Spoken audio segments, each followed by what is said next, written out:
Dark German web series. शायद ही कोई ऐसा होगा जिसने इस वेब सीरीज पर बना कोई मीम ना देखा। तो चलिए आज मैं आपको बिना स्पॉइलर दिए बताता हूं कि क्यों इस वेब सीरीज को देखने के बाद लोग इतने कंफ्यूज्ड हैं, पर फिर भी इसकी वाहवाही किए जा रहे हैं। सो विदाउट फर्दर अडू करते हैं शुरू।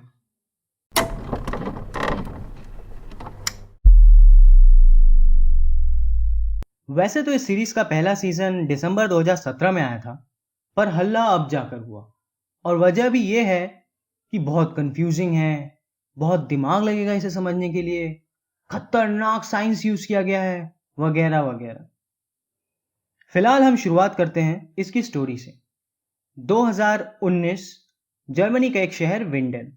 एक रात कुछ बच्चे खेलते घूमते जंगल जाते हैं। वहां एक गुफा मिलती है। उसके अंदर से अचानक एक आवाज आती है। सब उल्टे पैर दौड़ लगाते हैं, पर उनमें से एक बच्चा खो जाता है। और जब उसे होश आता है तब वो खुद को 1986 में पाता है।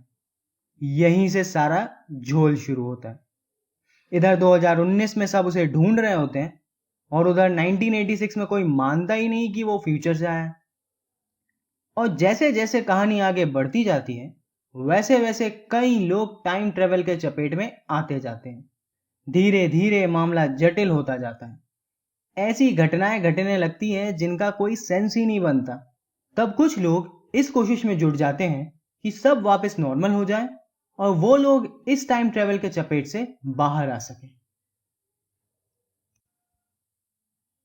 अब बात करते हैं उन फैक्टर्स की जो इस सीरीज को कॉम्प्लिकेटेड या कंफ्यूजिंग बना देते हैं। कैरेक्टर्स।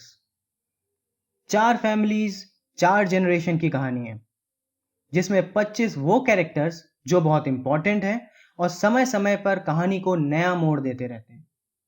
इसके अलावा 8-10 कैरेक्टर और है जो उन 25 मेन कैरेक्टर्स या कहानी से किसी न किसी हाल से जुड़े हुए हैं।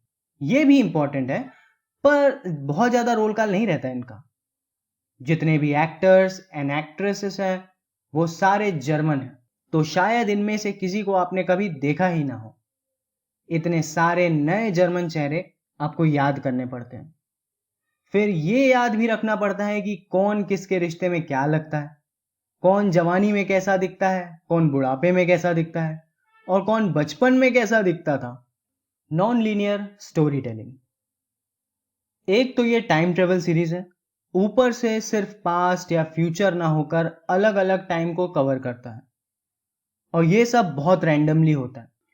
एक पल हम 2019 में हैं, दूसरे ही पल हम 1980 में हैं, तीसरे ही पल हम 2040 में हैं, फिर वापस 2019 में, फिर अगले ही पल 1950 में।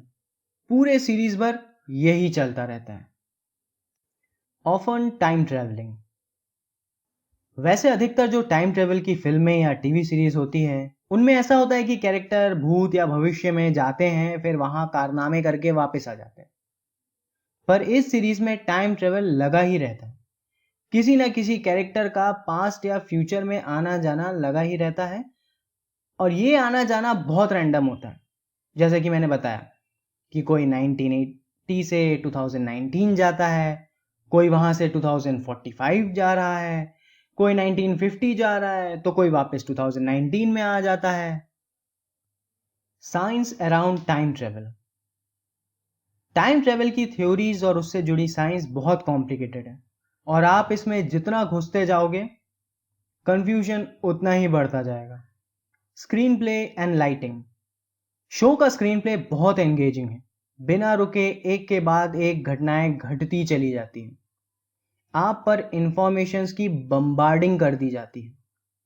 हालांकि राहत की बात यह है कि शो ने अपने अधिकतर सीन्स में लो लाइटिंग यानी कि कम रोशनी का यूज किया है, जिसकी वजह से जो भी इंफॉर्मेशन राइटर डायरेक्टर आपको देना चाहते हैं उसकी तरफ आपका ध्यान खिंचा चला जाता है। क्या यह देखने लायक है? इस सवाल का जवाब है आपकी पसंद।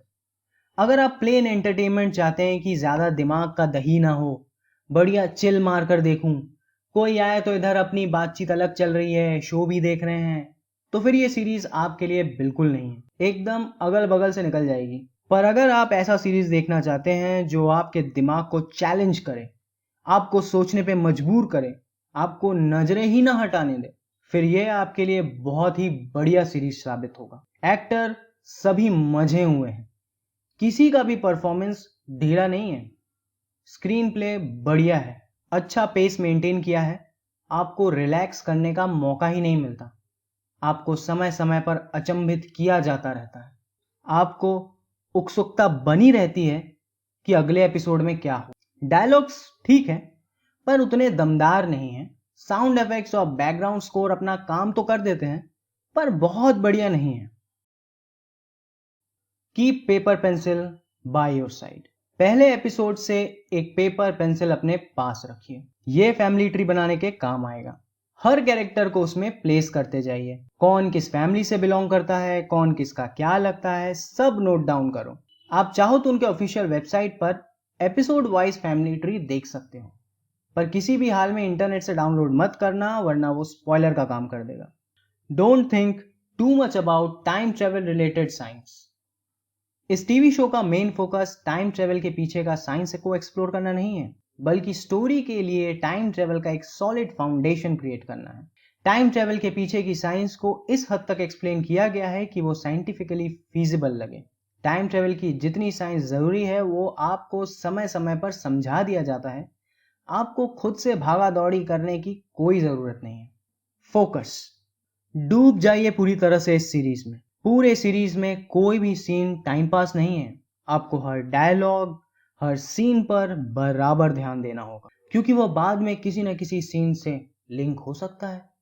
Take a break after every episode. हर एपिसोड के बाद थोड़ा ब्रेक जरूर लीजिए और सोचिए कि एपिसोड में आपने क्या देखा, क्या हुआ।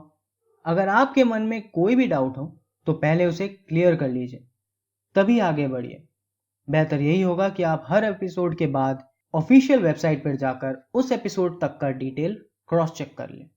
ओवरऑल इसकी स्टोरी व्हाट इफ जॉनर की है।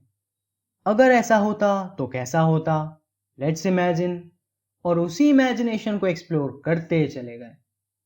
इस सीरीज का अप्रोच एक जिगसॉ पजल की तरह है, जहां पजल के टुकड़े एक एक करके आपको पास किए जाते हैं और आपको उन्हें सही जगह पे प्लेस करते जाना होता है, और इन दी एंड आपको एक कंप्लीट पिक्चर देखने को मिलता है। और इसी तरह आपको दो सुख प्राप्त होते हैं। पहला, किसी की वाइल्ड इमेजिनेशन जानने का और उसे विजुअली एक्सप्लोर करने का, और दूसरा, पजल को सॉल्व करने का। आई होप कि आपको यह वीडियो अच्छा लगा होगा, तो प्लीज मेरे चैनल को सब्सक्राइब कर दीजिए, साथ ही इस वीडियो को लाइक और शेयर भी कीजिए। Thank you very much.